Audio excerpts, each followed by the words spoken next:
We'll start with a very quick revision of what we have learned in the last session. तो पिछले lecture में effectively we started off with, if you remember, RMS value. तो एक फटाफट से revision कर लेंगे. RMS value हमको क्यों चाहिए? Again to compare two signals, but this time we want to compare over a full cycle. तो अगर आपको याद होगा मीन वैल्यू का प्रॉब्लम था, मीन वैल्यू हाफ साइकिल पे डिफाइन होता है, तो वो mean values you can not use everywhere to compare two signals. हमको यहाँ पे कंपेयर करना है फुल साइकिल पे. And also if you remember, हम नॉर्मली वोल्टेज या फिर करंट मेजर करने के लिए वोल्ट मीटर और एमीटर यूज करते हैं, and that measures average value और एवरेज हाफ साइकिल पे होता है. तो हमको फुल साइकिल के लिए कुछ कंपेरिजन का स्टैंडर्ड चाहिए, पैरामीटर चाहिए, दैट इज आरएमएस वैल्यू. तो RMS value basically it is defined as, मैं अभी थ्योरी में जाऊंगा नहीं because you already know theory, but RMS value आपको याद होगा तो I RMS square is equal to I square, और आई होता है I zero square sine theta. I zero square ये कांस्टेंट है, तो साइन थीटा का एवरेज होगा, साइन स्क्वायर थीटा का एवरेज होगा बिकॉज स्क्वायर टर्म्स है. तो I zero square this is from 0 to 2 pi sine square theta d theta upon integration d theta from 0 to 2 pi. This is equal to I zero square, ये integration d theta 0 to 2 pi आता है 2 पाई, तो denominator तो हो गया 2 पाई, क्योंकि आप full cycle पे कर रहे हो तो वैसे भी फुल साइकिल पे टोटल एंगल आता है 2 पाई. 0 से 2 पाई तो total angle 2 pi. Integration from 0 to 2 pi sine square theta is 1 minus cos 2 theta by 2 D theta. Terms को सेपरेट कर लो. आई जीरो, अब ये 2 को बाहर निकाला जाता हो जाता है 4 पाई, फिर 1 का इंटीग्रेशन माइनस कॉस थीटा का इंटीग्रेशन, तो 1 का इंटीग्रेशन ओवर डी थीटा, और कॉस ऑफ 2 थीटा का integration from 0 to 2 pi. This is equal to I zero square by 4 pi d theta का इंटीग्रेशन है थीटा, माइनस कॉस 2 थीटा का integration आएगा sine 2 theta by 2 from 0 to 2 pi. फिर आप upper limit lower limit करोगे, सब solve करने के बाद ये इंटीग्रेशन की वैल्यू आ गई थी हमारे पास 2 पाई, तो ये आ गया था I zero square upon 2. Then you have I R M S, ये स्क्वायर था आई आर एम एस का, अब आप रूट लोगे तो ये आपको मिल जाएगा I zero by root 2. This is R M S value of current. Similarly R M S value of E M F आ जाएगा E zero by root 2. Therefore ये हो गया आरएमएस वैल्यू. इसके बाद हमने देखा था फेजर्स. बेसिकली सर्किट के एनालिसिस को, एसी सर्किट्स के एनालिसिस को सिंपल बनाने के लिए व्हाट वी डू इज, हम लोग ईएमएफ को और करंट को वेक्टर्स से रिप्रेजेंट करते हैं. This vectors are rotating vectors. तो you represent EMF as well as current with the help of rotating vectors, उसको आप बोलते हो फेजर. तो we will represent, let us say this is X axis and this is y axis. So we will represent these vectors, rotating vectors, EMF with the help of rotating vector and also current with the help of rotating vector. इस vector का जो magnitude होगा that is peak value. Similarly you can represent current also, और अगर current और EMF इन phase हुए तो both of them are in the same direction. तो ये आ गया I0, और ये जो एंगल बनता है this angle is omega t. Okay, then we have seen 3 different circuits. हमने 3 सर्किट्स देखे थे, 2 देखे थे, तीसरा बाकी है. तो 2 सर्किट्स में से पहला सर्किट हमने देखा था AC voltage applied to a resistor. AC voltage applied to a register.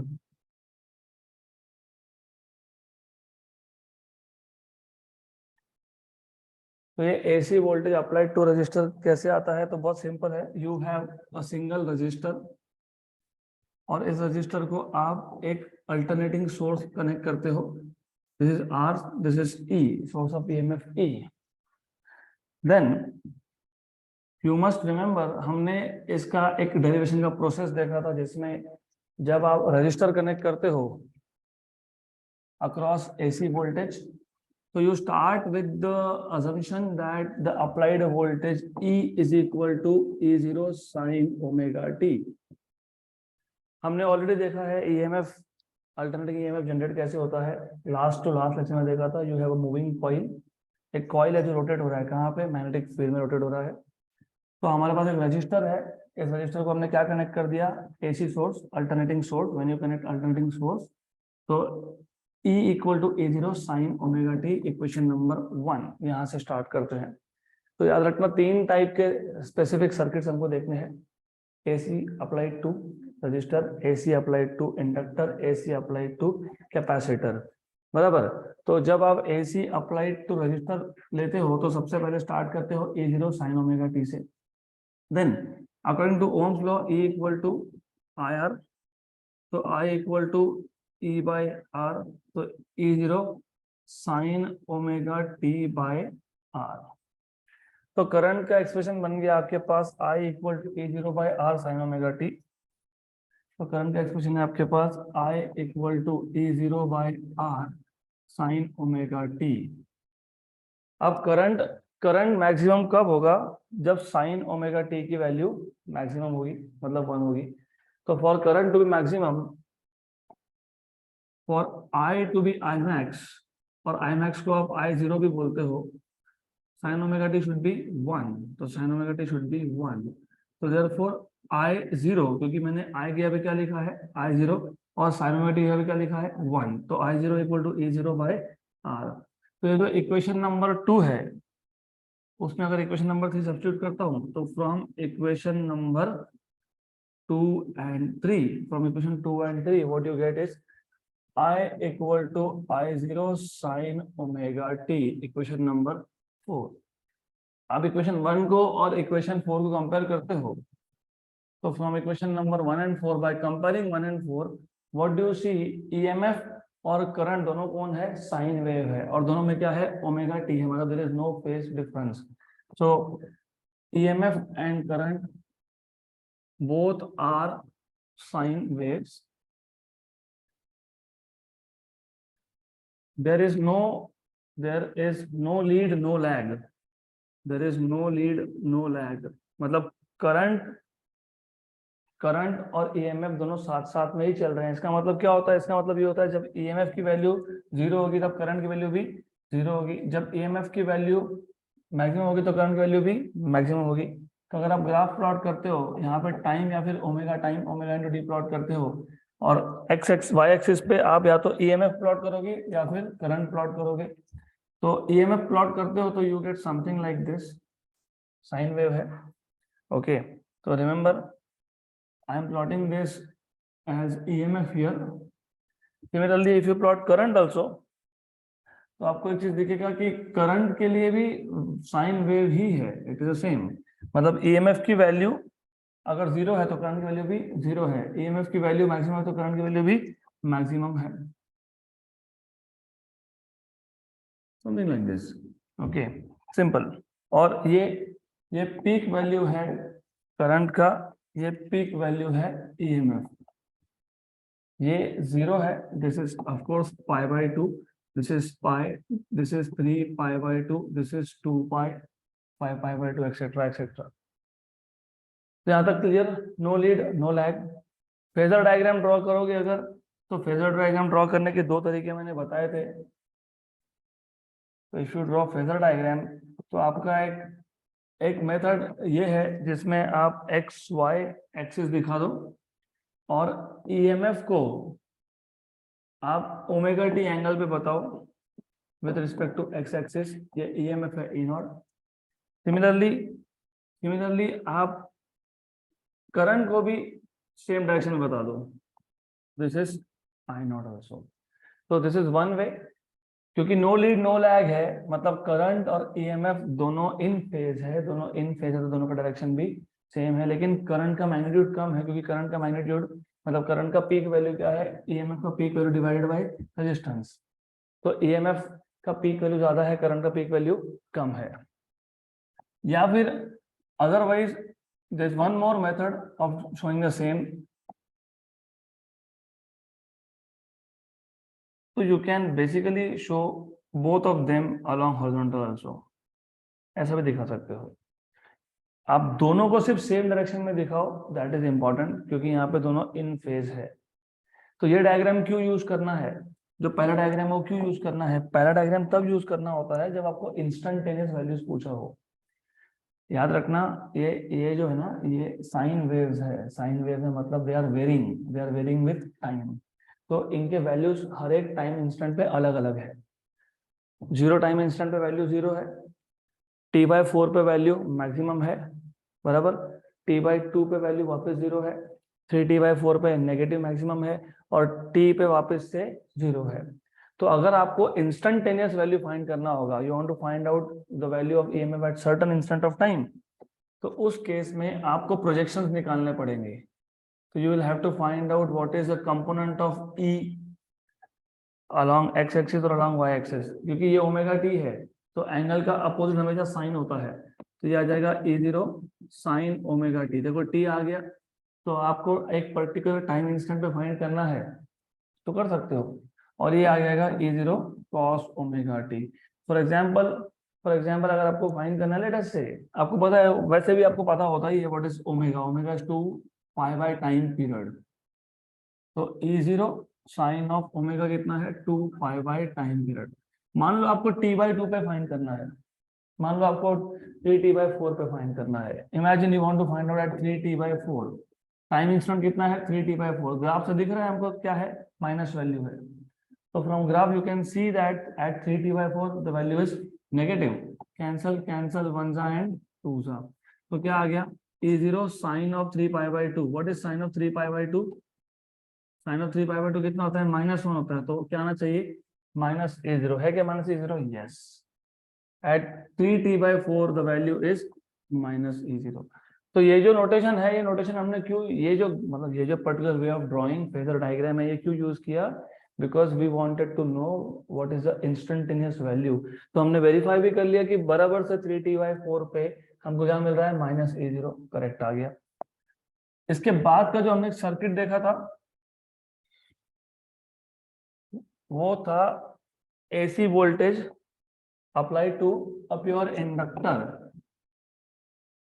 AC voltage applied to a pure inductor। और मैंने आपको एक पर्टिकुलर वे बताया है याद रखने का। इट इज ओके अगर आप, जैसे आपने यहाँ पे स्टार्ट किससे किया, EMF के वेव फॉर्म से। और इंडक्टर मतलब क्या होता है, कॉइल होता है। इंडक्टर मतलब एक कॉइल है, इसको आपने क्या कनेक्ट किया है, AC सप्लाई कनेक्ट कर दिया है, राइट। इंडक्टर का सेल्फ इंडक्टेंस कितना है, L। जैसे रजिस्टर का रेजिस्टेंस कितना था, L, हाँ सॉरी R, और यहाँ पे सेल्फ इंडक्टेंस है L, correct. Now there are two methods, यहाँ से दो मेथड है। अगर आपको चेंज नहीं करना है तो you can start with saying consider an inductor of self inductance L connected with AC source, AC voltage given by E equal to E0 sin omega t। That is okay। तुम ये भी लोगे तो कोई फर्क नहीं पड़ता है।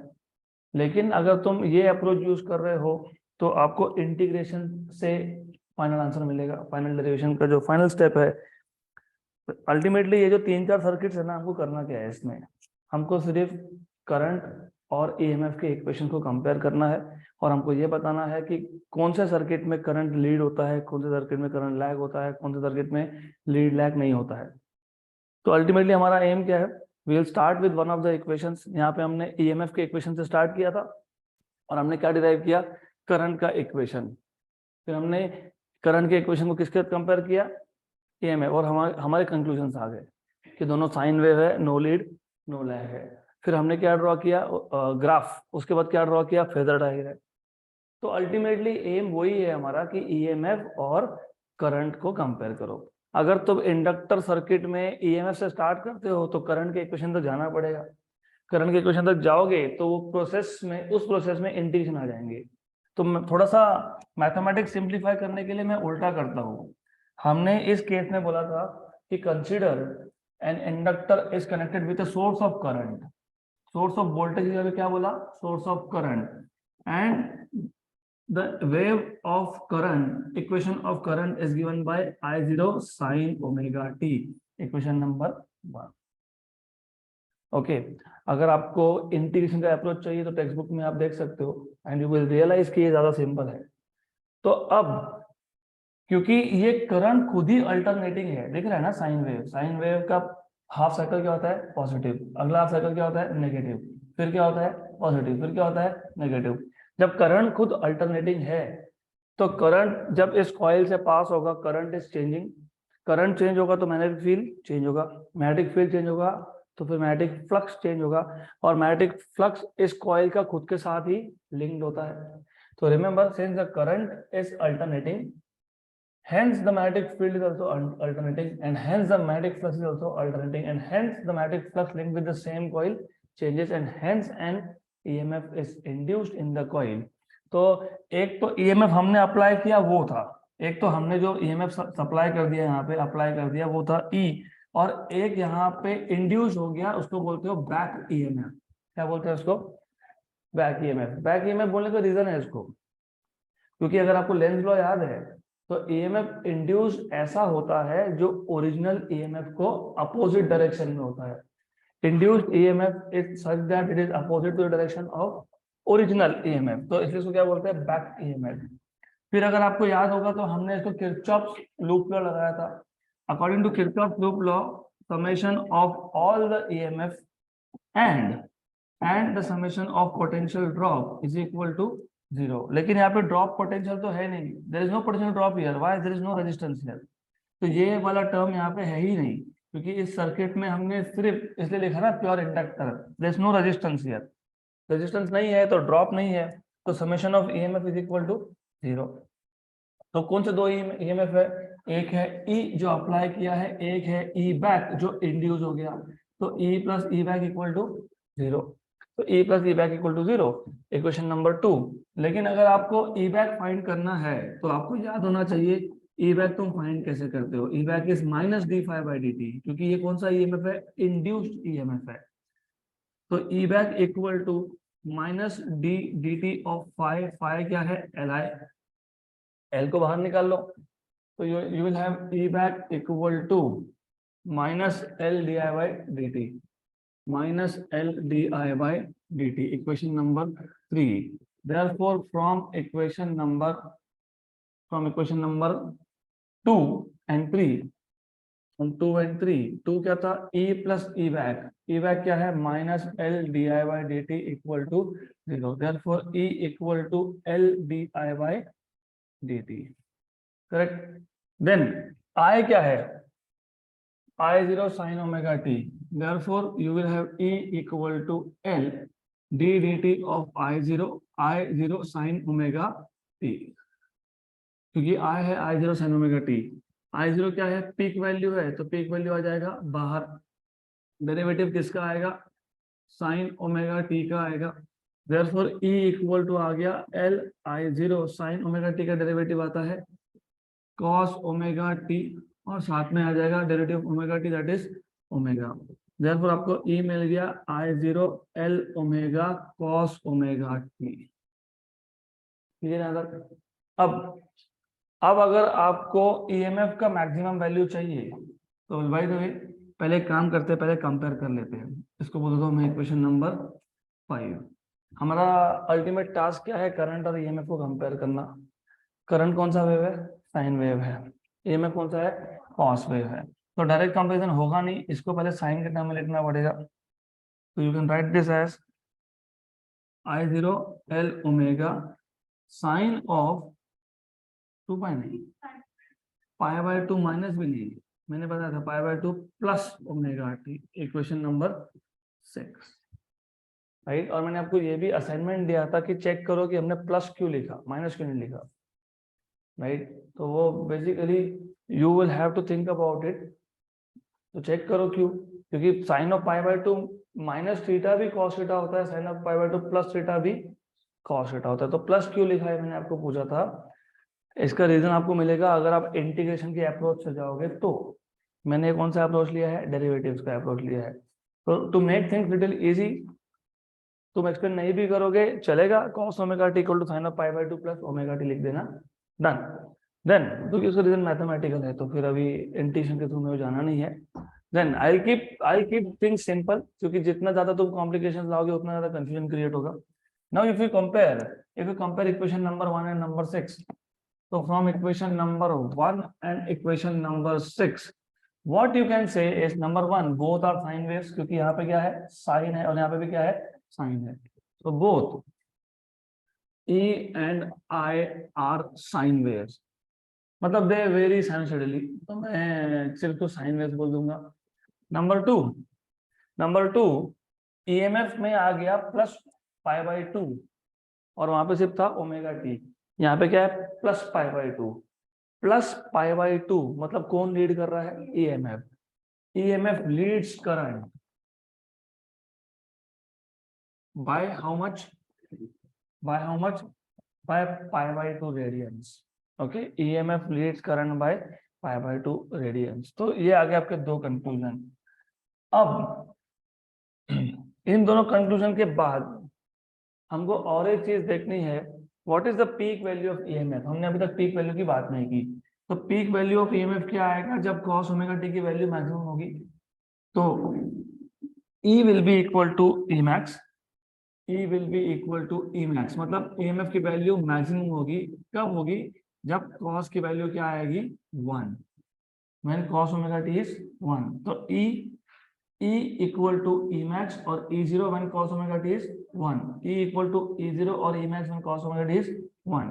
तो E के ऊपर मैं क्या लिखूंगा E0 और यहाँ पे क्या आ जाएगा I0 L ओमेगा और cos की वैल्यू 1 आ जाएगा, तो ये मिल गया पीक वैल्यू आपको, right. Therefore equation number 5 becomes, equation 5 में क्या लिखा तुमने, E equal to I0 L omega cos omega t, बराबर। लेकिन cos ओमेगा टी की वैल्यू 1 डालने के बाद हमको ये क्या मिल गया था E0, I0 L ओमेगा क्या आ गया था तुम्हारा E0, तो फिर ये I0 L ओमेगा की जगह क्या लिखोगे E0 और साथ में क्या लिखोगे cos ओमेगा टी, तो ये बन गया आपका ईएमएफ का इक्वेशन। आपको अगर ईएमएफ के इक्वेशन में साइन लिखना है तो साइन लिख दो, तो you can write down E equal to E0 sine of omega t plus pi by 2, ऐसा भी लिख सकते हो। देन यहाँ तक क्लियर, कुछ नहीं, मैथ्स ही कर रहे हैं हम लोग, और तो कुछ है नहीं। तो क्या किया मैंने, नथिंग, आई सेड E किस पर डिपेंड करता है, cos ओमेगा टी पे। ईएमएफ की वैल्यू मैक्सिमम कब होगी, जब cos ओमेगा टी की वैल्यू मैक्सिमम होगी। cos ओमेगा टी की वैल्यू मैक्सिमम कब होती है, 1 वैल्यू होती है उसकी, cos की वैल्यू मैक्सिमम इज 1, तो E equal to E0 if cos omega t is 1, तो E0 equal to I0 L omega, done. फिर जो इक्वेशन था इसमें I0 L ओमेगा की जगह क्या लिख दिया हमने E0, तो E equal to E0 cos omega t आ गया। अब ये जो आपके पास बचा है ये E0 equal to I0 L omega, इससे भी एक इंपॉर्टेंट चीज मिलती है हमको, right, but E0 equal to I0 L omega, इसको आप लिख सकते हो कैसा, E0 by I0 equal to omega L, yes. सिर्फ मैंने क्या किया I0 को शिफ्ट कर दिया।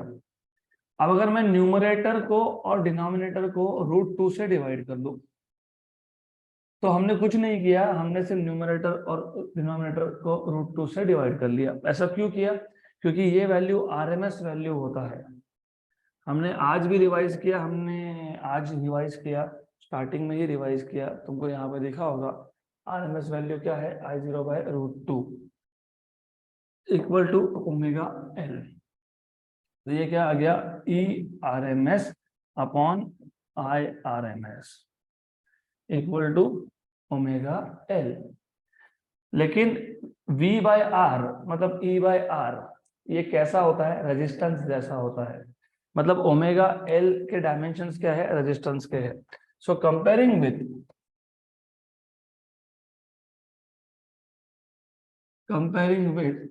V by I equal to R, V मतलब E, I मतलब I और R मतलब omega L. We see that omega L is equivalent to, is not equal to, it is equivalent to resistance R. लेकिन इस circuit में resistance तो था ही नहीं, क्या था, इंडक्टर था. तो omega L is the resistance offered by inductor to which current, AC current. देखो यहाँ पे पहली बात तो ये है कि एसी करंट है, दूसरा ये है कि रेजिस्टेंस तो यहाँ है नहीं, यहाँ पे कौन है, इंडक्टर है, इंडक्टर है ना. तो फिर यहाँ पे एक क्वांटिटी ऐसा आ गया ओमेगा एल जिसके डायमेंशंस है रेजिस्टेंस के डायमेंशंस, क्योंकि ई अपॉन आई क्या होता है, रेजिस्टेंस होता है. लेकिन रेजिस्टेंस तो था नहीं, लेकिन रेजिस्टेंस जैसा कुछ तो और है. तो ये कुछ तो और क्या कर रहा है, रेजिस्टेंस ऑफर कर रहा है, किसको इसमें ऑफर कर रहा है, एसी करंट को. तो हम लोग बोलेंगे देयरफॉर ओमेगा एल ऑफर्स, या फिर बोलेंगे हम लोग omega L is the resistance, omega L is the resistance offered by,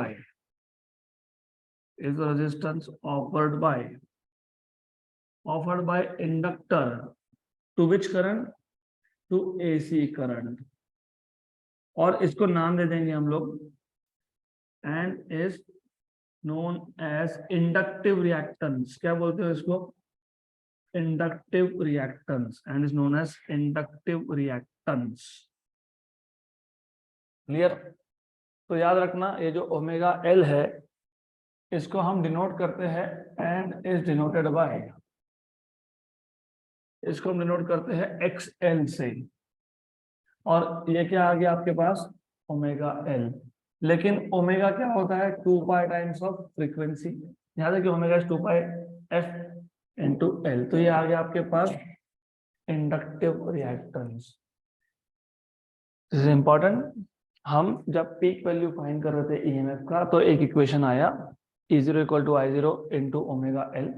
E0 by I0 equal to omega L multiply, sorry, divide numerator and denominator by √2, you get ERMS upon IRMS equal to omega L. लेकिन E बाय I होता है resistance, तो omega L कैसा behave कर रहा है, resistance जैसा बिहेव कर रहा है. लेकिन रेजिस्टेंस तो था नहीं, तो रेजिस्टेंस किसने ऑफर किया, इंडक्टर ने. किसको ऑफर किया, एसी करंट को. उसको क्या बोल दिया हमने, इंडक्टिव रिएक्टेंस. तो यहां तक हमने कल कंप्लीट किया था. So we have taken nearly half hour to revise everything that we have done in last session, because कल आपका चेहरा देख के समझ में आ रहा था मेरे को कि थोड़ा सा सर के ऊपर से जा रहा है. तो अभी I hope you will have better connectivity now.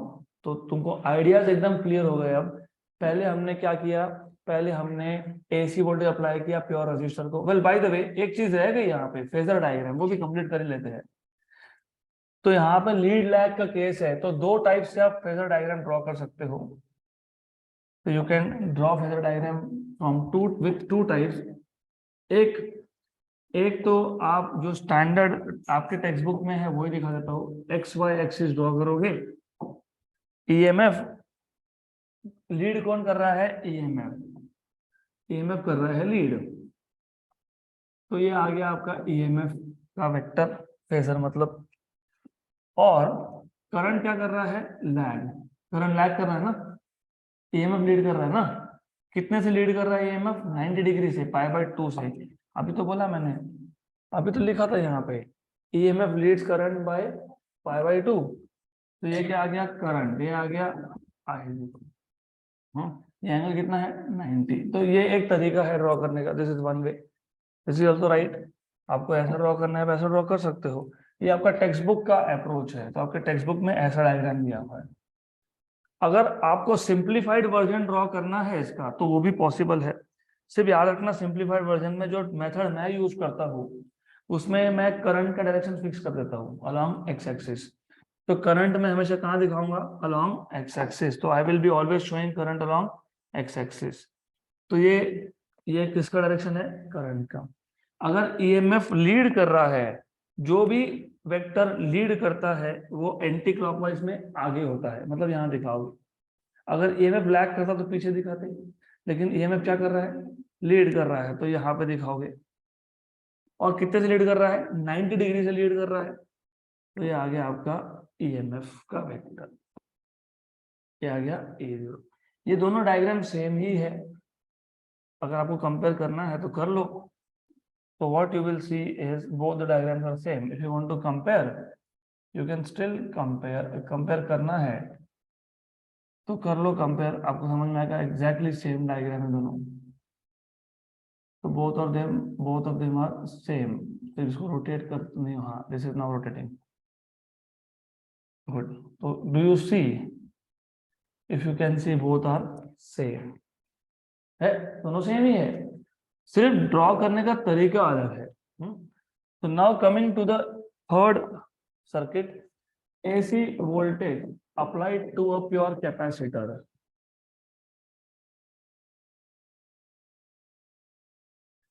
AC voltage applied to a pure capacitor।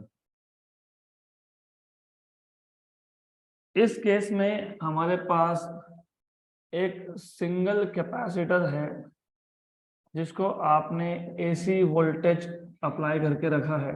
ये कैपेसिटर है, ये EMF है। तो मैंने आपको कल एक ट्रिक बताया था डेरिवेशंस को सिंपल करने के लिए, रजिस्टर, इंडक्टर, कैपेसिटर। पहला रजिस्टर था, फिर इंडक्टर आया, फिर कैपेसिटर आया। रजिस्टर के केस में कहाँ से स्टार्ट करोगे? E equal to E0 sine omega t. Inductor में I equal to I0 sine omega t, और कैपेसिटर में वापस से E equal to E0 sine omega t. So let us consider an alternating voltage, an alternating voltage is applied to a capacitor, of capacity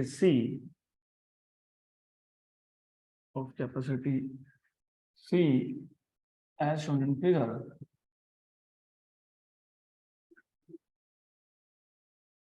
Let E equal to E0 sin omega t, equation number 1। तो ये EMF का source है, inductor में current का source था। अब आपको पता है कैपेसिटर क्या स्टोर करता है? चार्ज स्टोर करता है। कैपेसिटर क्या स्टोर करता है? चार्ज। मान लो at certain instant of time the one of the plates of capacitor has a charge Q।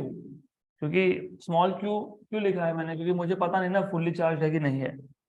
हो सकता है फुल्ली चार्ज हो। फुल्ली चार्ज हो तो क्या लिखते हो? Capital Q। और जीरो चार्ज हो तो क्या लिखते हो? Zero, अनचार्ज capacitor. और अगर इंटरमीडिएट है, ना फुल चार्ज है ना जीरो चार्ज है, तो सम चार्ज है, क्या बोलोगे? Q। तो let us say let Q be the charge on one of the plates of capacitor, या फिर on the capacitor, एक ही बात है। On one of the plates of capacitor at certain instant of time, one of the plates of capacitor at certain instant of time, at certain instant of time, okay, then अगर आपको याद होगा capacitor का जब हमने equations derive किए थे, तो यू शुड रिमेम्बर कैपेसिटर के केस में वोल्टेज होता है चार्ज अपॉन सी। याद है ये? कैपेसिटर के केस में V equal to Q by C, T equal to Q by V, electrostatics. अगर हमारे पास कैपेसिटर है, अगर इसके दोनों प्लेट्स के अक्रॉस, अगर मान लो यहाँ पे चार्ज कितना है? Q, तो यहाँ पे चार्ज कितना है? Minus Q। तो इन दोनों में पोटेंशियल डिफरेंस कितना जाता है? V। तो ये V आता है Q by C, where C is the capacity of the capacitor. यहाँ तक क्लियर? लेकिन हम यहाँ पे किसकी बात कर रहे हैं? EMF की। तो V की यहाँ पे क्या लिखोगे? E। क्या लिखोगे? E। और कैपिटल Q की यहाँ पे क्या लिखोगे? स्मॉल q, क्योंकि हमारे कैपेसिटर में चार्ज कितना है? Small q। क्लियर यहाँ तक? तो Q क्या मिल जाएगा यहाँ से? C into E. Therefore Q equal to C into E. लेकिन E क्या है? E0 sine omega t. E0 sine omega t. Clear? पक्का क्लियर? हमको किसको किसको कंपेयर करना होता है, करंट और, what is the definition of current, how do you define current, charge, charge flowing through, current is charge per unit time, current is dq by dt, current is defined as a charge flowing per unit time, but current is equal to dq by dt, therefore I equal to d dt of q, what is q, c e0 sin omega t, याद है clear, therefore I equal to c constant है, e0 constant है, d dt of sin omega t, therefore I equal to c e0, sin का derivative होता है cos omega t into omega, therefore I equal to omega c e0 cos of omega t, let us say equation number 2, ये cos wave है और EMF sine wave है। Inductor में उल्टा था, इंडक्टर में करंट साइन वेव था, current sine wave था और EMF कॉस वेव था, तो हमने वहां पे EMF के कॉस को लिखा था sine of π/2 plus omega t, बराबर, राइट। तो वहां पे कौन लीड कर रहा था, EMF, अगर वहां पे EMF लीड कर रहा था तो इसमें EMF लीड हो सकता है क्या, नहीं, तो इसमें कौन लीड करेगा, करंट लीड करेगा। तो करंट का इक्वेशन क्या है हमारे पास, I equal to omega C E0 cos of omega t, cos of omega t को कैसे लिखोगे, sine of π/2 plus omega t, sine of π/2 plus theta क्या होता है, कॉस थीटा होता है, तो यहाँ पे क्या आया, कॉस थीटा, ये कॉस थीटा को क्या लिखूंगा मैं, कॉस थीटा को कैसे लिखोगे, sine of π/2 plus theta, theta कौन है हमारा, ओमेगा टी है, क्लियर है यहाँ तक, इक्वेशन नंबर 3। अरे लॉजिकली सोचो ना, जब इंडक्टर में EMF लीड कर रहा है, EMF में sine of π/2 plus omega t था, यहाँ पे करंट में आएगा क्योंकि यहाँ पे कौन लीड करेगा, करंट। अभी ऐसा तो हो नहीं सकता ना कि इंडक्टर में भी EMF लीड कर रहा है, कैपेसिटर में भी EMF लीड कर रहा है, अगर इंडक्टर में EMF लीड कर रहा है तो कैपेसिटर में करंट लीड करेगा, यहाँ तक क्लियर, राइट। एक चीज जो मैंने वहां ड्रॉ नहीं की थी इस केस में, मैं वो भी बता देता हूँ, इंडक्टर सर्किट में हमने ग्राफ में ही ड्रॉ किया था, तो मैं ग्राफ भी बता देता हूँ क्योंकि अभी कंपेयर करना पड़ेगा मेरे को। यहाँ पे तुम ओमेगा टी प्लॉट कर लो, यहाँ पे तुम वोल्टेज प्लॉट करो और साथ में क्या प्लॉट करो, करंट। पहले तो ये बता दो मेरे को, करंट का इंडक्टर के केस में वेव फॉर्म क्या था, साइन, तो ये वेव किसका है, करंट का वेव है, ये करंट का मैक्सिमम वैल्यू है I0, ये नेगेटिव मैक्सिमम है -I0। साइन वेव क्या आया, तो इसका वेव कौन सा आया था, EMF को कौन सा आया था, कॉस वेव, कॉस और साइन में फेज डिफरेंस होता है π/2 का, जब साइन 0 होता है तब कॉस मैक्सिमम होता है, बराबर, जब साइन मैक्सिमम होता है कॉस 0 होता है, तो उस केस में जो वेव फॉर्म आएगा ना वो ऐसा वेव फॉर्म आएगा। तो देखो, जब साइन 0 है कॉस क्या है, मैक्सिमम, जब साइन मैक्सिमम कॉस क्या है, 0, जब साइन 0 है कॉस क्या है, नेगेटिव मैक्सिमम, जब साइन नेगेटिव मैक्सिमम कॉस क्या है, 0, तो ऐसा अल्टरनेटिंग रहता है वो। तो ये क्या आ गया, ये आ गया E0, तो ये कौन सा वेव था, EMF, क्योंकि उस केस में EMF आया क्या था आपके पास, कॉस, और करंट कौन सा वेव था, साइन, तो करंट वेव कौन सा था, वो साइन था, तो ये कौन था, I, करेक्ट है यहाँ तक। अब उल्टा हो गया, दिख रहा है क्या उल्टा, देखो यहाँ पे EMF कौन सा वेव है, साइन, और करंट कौन सा वेव आया, कॉस वेव आया, तो कॉस आगे चलता है ना, मैंने इसलिए पूछा व्हाट इज साइन 0, आपने बोला 0, व्हाट इज कॉस 0, 1, तो साइन 0 0 है लेकिन कॉस 0, तो कौन लीड करता है, कॉस लीड करता है। पिछले केस में कॉस किस में आया था, EMF में, तो कौन लीड कर रहा था, ईएमएफ। यहाँ कौन लीड कर रहा है? करंट लीड कर रहा है। तो your conclusion from equation number 1 and 3, what do you see is, from equation number 1 and 3 we notice both EMF and current are sine waves. cos wave भी sine wave ही होता है. cos wave is also sine wave but with a phase difference of pi/2. तो 3 equation में क्या आ गया? Sign, मतलब current क्या है? साइन है, और ईएमएफ क्या है? साइन है, लेकिन दोनों में फेज डिफरेंस कितना है? pi/2. लेकिन कौन लीड कर रहा है? Current.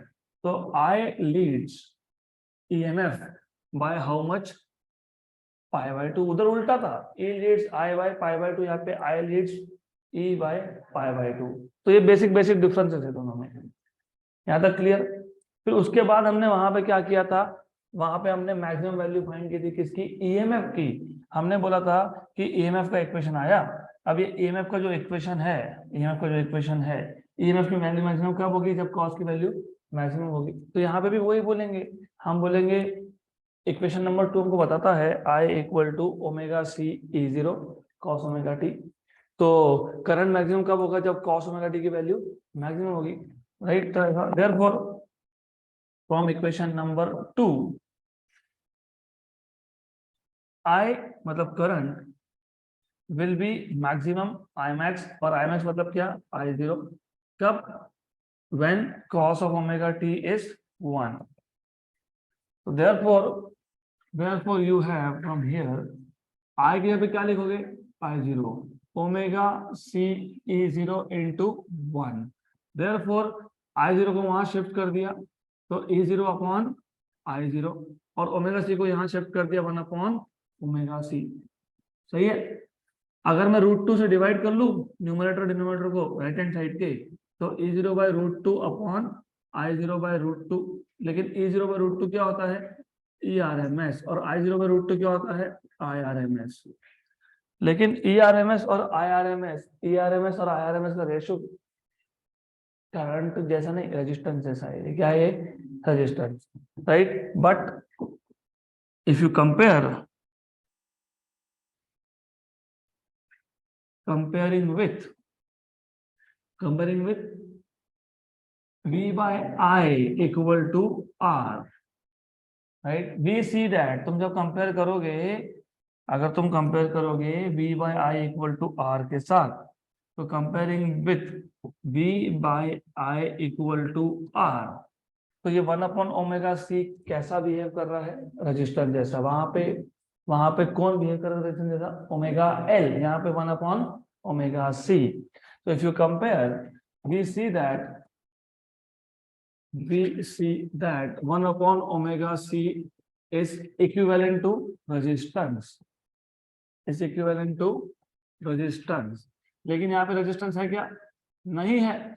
therefore 1/ωc is the resistance offered by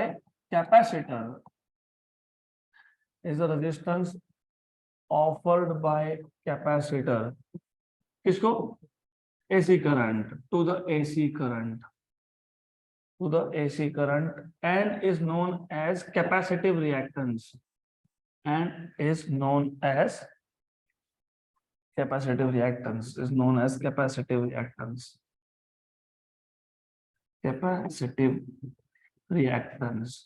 तो रिएक्टेंस क्या होता है ना? रिएक्टेंस होता है रेजिस्टेंस ऑफर्ड बाय इधर कैपेसिटर और इंडक्टर टू एसी करंट. अगर इंडक्टर ने ऑफर किया तो इंडक्टिव रिएक्टेंस, कैपेसिटर ने ऑफर किया तो कैपेसिटिव रिएक्टेंस. तो 1/ωc is the resistance offered by a capacitor to AC current and is known as capacitive reactance. It is denoted by XC. It is denoted by X suffix C and is XC equal to 1/ωc, तो 1/2 pi FC. वहां पे ωL था, 2 pi FL था, यहाँ पे 1/ωc है, मतलब 1/2 pi FC है. और ये जो आगे जाके रेजोनेंट सर्किट नाम का सर्किट्स आएंगे, उसके लिए ये इंपॉर्टेंट है, तो ये आपको पता होना ही चाहिए। यहाँ तक क्लियर? क्लियर क्लियर, क्योंकि इट इज रियली इंपॉर्टेंट। अगर ये नहीं समझा तो आगे दिक्कत होगी आपको। इसके बाद हम लोग ड्रॉ करते हैं ग्राफ। मैंने कल आपको बताया था कि ये जो 3-4 टॉपिक है ना, इसमें फॉर्मेट सेम है, circuit diagram, description, derivation, graph and phasor diagram. तो हमारा अभी टाइम है टू ड्रॉ ग्राफ, फिर बाद में हम लोग ड्रॉ करेंगे फेजर डायग्राम। तो ग्राफ प्लॉट कर लेते हैं, और हमेशा एक्स एक्सिस पे ओमेगा टी ही आएगा, वाई एक्सिस पे या तो ईएमएफ आएगा, मतलब ईएमएफ और करंट आएगा। यहाँ पे ईएमएफ कौन सा वेव है? Sine wave. और करंट कौन सा वेव है? Cos wave. और ईएमएफ का पीक वैल्यू करंट के पीक से ज्यादा होता है, तो ये आ गया आपके पास ईएमएफ का वेव। तो remember, this is which wave? EMF. तो ये क्या आ गया? E0। ये क्या आ गया? Minus E0। This is minus E0।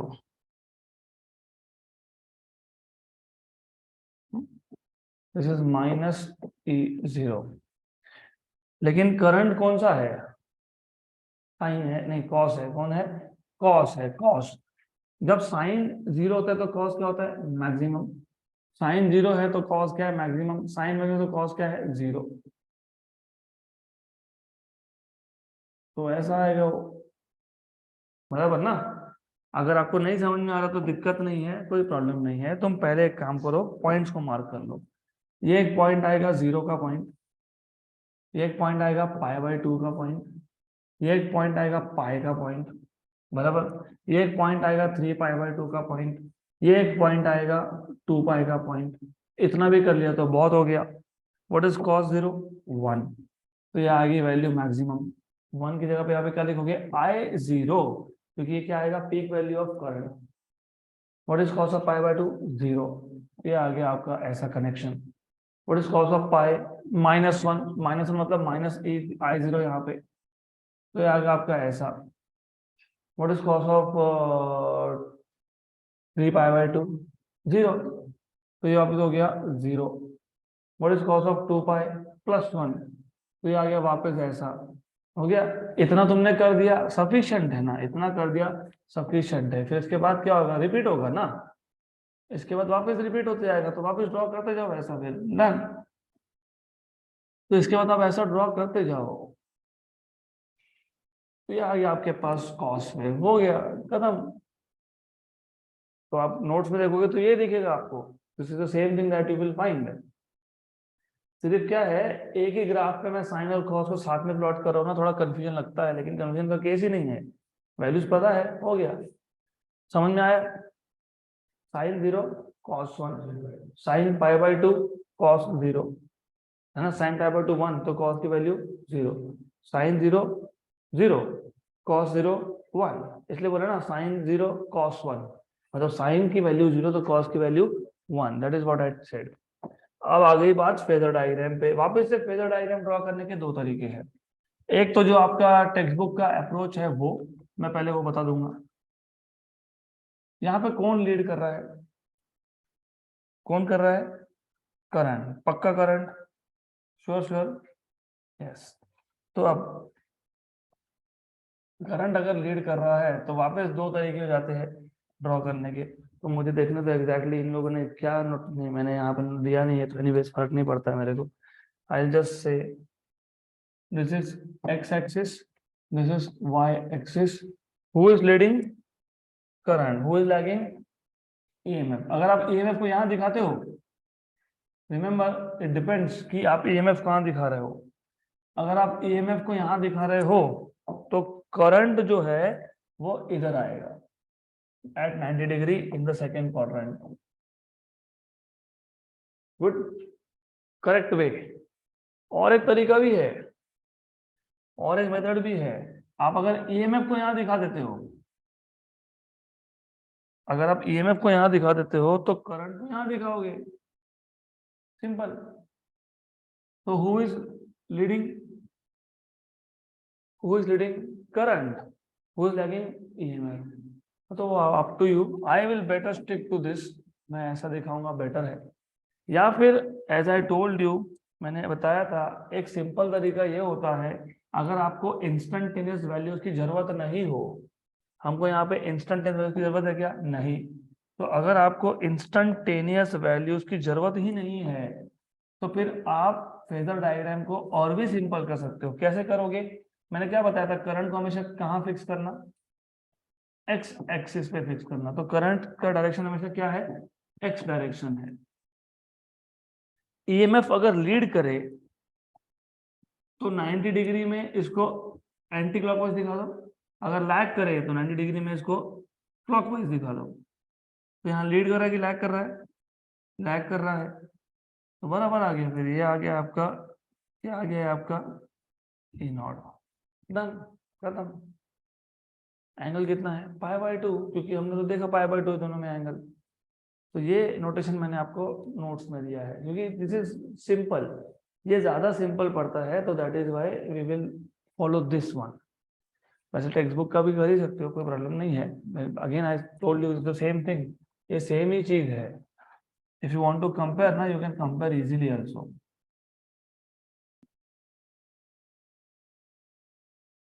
If you want to compare, you can just compare. ये रोटेट नहीं हो रहा है अभी, should rotate, it is not getting rotated, I don't know for some mysterious reason, ये रोटेट होना चाहिए, हो गया रोटेट, ओके, ये होता रहता है, क्या करेंगे, this is something always keeps on happening with me. देखो दिख रहा है एग्जैक्टली सेम, यस सेम है ना, यस तो सेम है। सिर्फ ये है कि आई का, करंट का पीक वैल्यू कम होता है, किससे कम होता है, ईएमएफ से कम होता है, तो करंट का पीक वैल्यू जो है वो ईएमएफ के पीक वैल्यू से कम है, डन। आ गया। अब आ जाते हैं लास्ट टाइप के सर्किट पे, और द मोस्ट इंपॉर्टेंट टाइप के सर्किट पे, that is LCR circuit.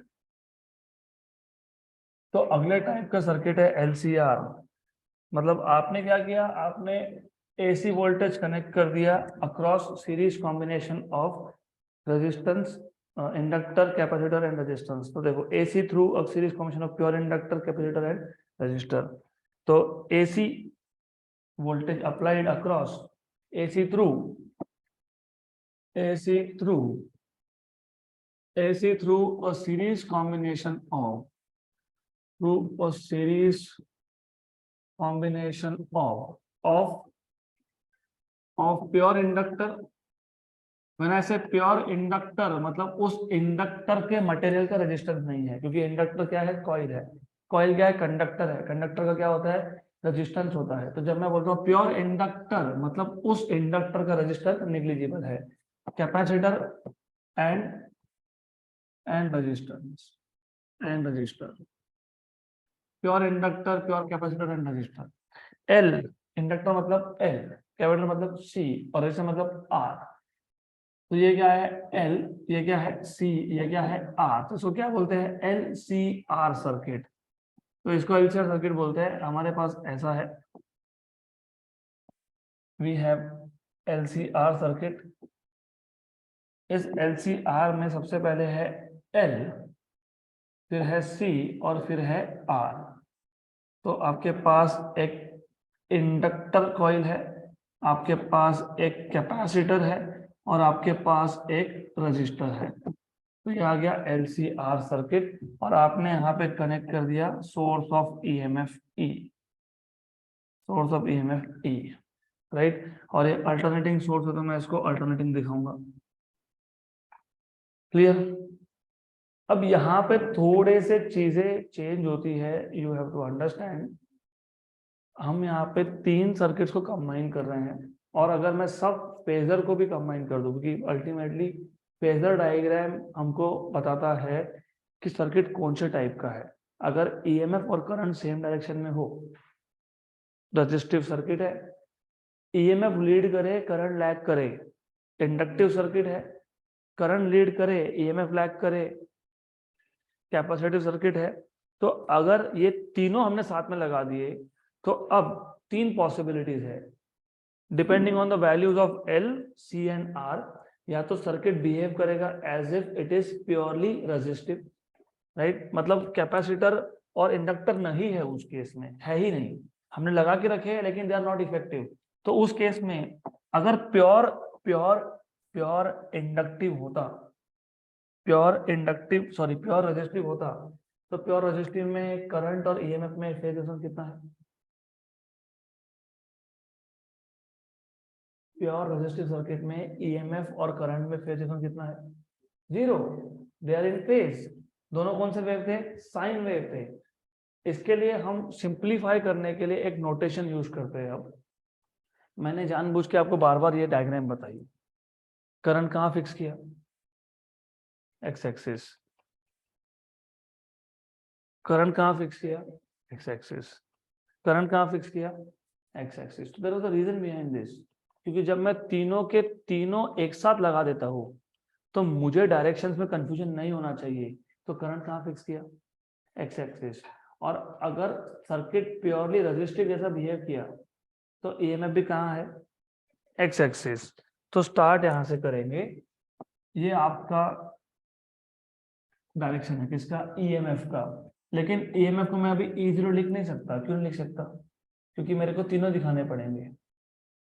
Inductance भी है, कैपेसिटर भी है और रेजिस्टर भी है।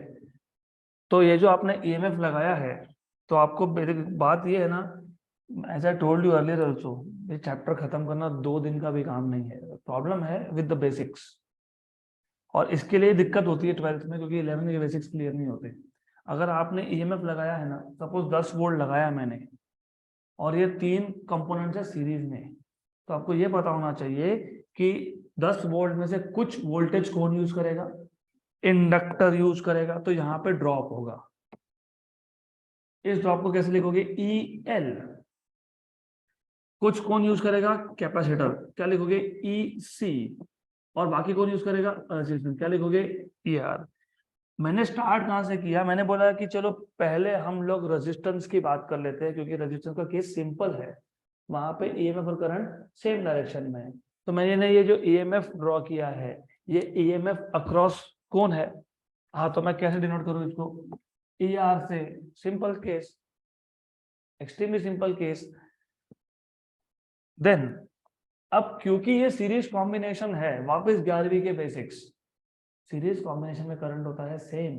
जितना करंट इंडक्टर में जाएगा उतना ही कैपेसिटर से जाएगा, उतना ही रेजिस्टेंस से जाएगा। तो करंट को तो मैं I R, I C, I L लिखने नहीं वाला हूं। मैं क्या बोलूंगा? आई, क्योंकि करंट इज सेम। और करंट का डायरेक्शन आएगा एक्स एक्सिस, क्योंकि स्टार्ट स्टोरी वहां से होती है। मैंने तो पहले ही बोला करंट का डायरेक्शन क्या है? X axis. रेजिस्टेंस के केस में करंट और ईएमएफ का डायरेक्शन होता है सेम, इसलिए मैंने ई आर क्या दिखाया? Same direction, right? ये क्लियर? आगे बात ध्यान में, अगर सर्किट रेजिस्टिव होता तो ऐसा फेजर डायग्राम बनता है, एग्री? बराबर। लेकिन इसमें सिर्फ रेजिस्टेंस है क्या? नहीं, इंडक्टर भी है। और अब मेरे को बताओ, tell me one thing, inductor के केस में कौन लीड करता है? ईएमएफ लीड करता है। ईएमएफ लीड करता है तो ईएमएफ का वेक्टर कहाँ जाएगा? एंटी क्लॉकवाइज में आगे। तो ये ईएमएफ किसका है? कौन सी किसकी बात कर रहे थे तुम? तो ये क्या है? ई एल है। बराबर। कैपेसिटर के केस में कौन लीड करता है? करंट। तो ईएमएफ कहाँ जाएगा? यहाँ पे जाएगा। सही है। तो ये कौन आएगा? एसी आएगा। That is the idea. अब समझ में आया? यहाँ तक समझ में आया? पक्का पक्का? Yes no yes? ये क्यों लिया हमने? करंट डायरेक्शन फिक्स कर दिया। अगर सिर्फ रजिस्टर होता तो ई आर और करंट सेम। अगर इंडक्टर होता तो ई एल और current are at 90 degree, EMF is leading. अगर कैपेसिटर होता तो E C and I, phase difference कितना? 90, हु इज लीडिंग? करंट। तो ईएमएफ क्या है? पीछे। अब इसमें भी 2 केसेस बनते हैं। देखो प्रॉब्लम क्या है ना, ये EL वेक्टर और EC vector are opposite vectors, opposite to each other. और जानबूझ के मैंने पहले केस में क्या दिखाया है? दोनों का मैग्नीट्यूड सेम। तो EL और EC तो हो गए कैंसल आउट। मतलब बचा कौन फिर? IR। मतलब सर्किट क्या होगा? रेजिस्टिव होगा। या फिर एक केस ऐसा है जिसमें जिसमें EC बड़ा होता है कंपेयर टू EL। मतलब voltage drop, potential drop, EMF drop across capacitor is more. और एक केस ऐसा बनता है जिसमें potential drop across capacitor is less. तो मैं एक ही केस डिस्कस करूंगा, let us discuss this case. तो ये केस डिस्कस करेंगे हम। तो let us say let EL is greater than EC, बराबर। अगर EL ग्रेटर देन EC है, अगर EL ग्रेटर देन EC है, तो रिजल्टेंट वेक्टर कहां जाएगा? नहीं, EL बाकी तो छोड़ दो, फिलहाल फिलहाल इसको भूल जाओ। मेरे को बताओ, दो वेक्टर्स है EL और EC, और EL बड़ा है EC छोटा है, तो सबट्रैक्शन किसकी डायरेक्शन में होगा? EL की EC? EL बड़े वेक्टर के डायरेक्शन में। तो जो रिजल्टेंट होगा इन दोनों का, वो यहाँ पे आएगा। ये आ गया resultant. This is resultant, this is nothing but EL minus EC। आ गया ध्यान में, बराबर। तो EL और EC को आपने कंबाइन करके एक सिंगल वेक्टर लिख लिया, वो कौन सा है? EL minus EC। तो मैं अब EL को और EC को वापस दिखाऊंगा क्या? नहीं, अभी मैं किसको दिखाऊंगा? सिर्फ EL माइनस EC और साथ में I और ER। सही है ना? तो ये दिखा दिया, और यहाँ पे ये वेक्टर आ गया आपके पास।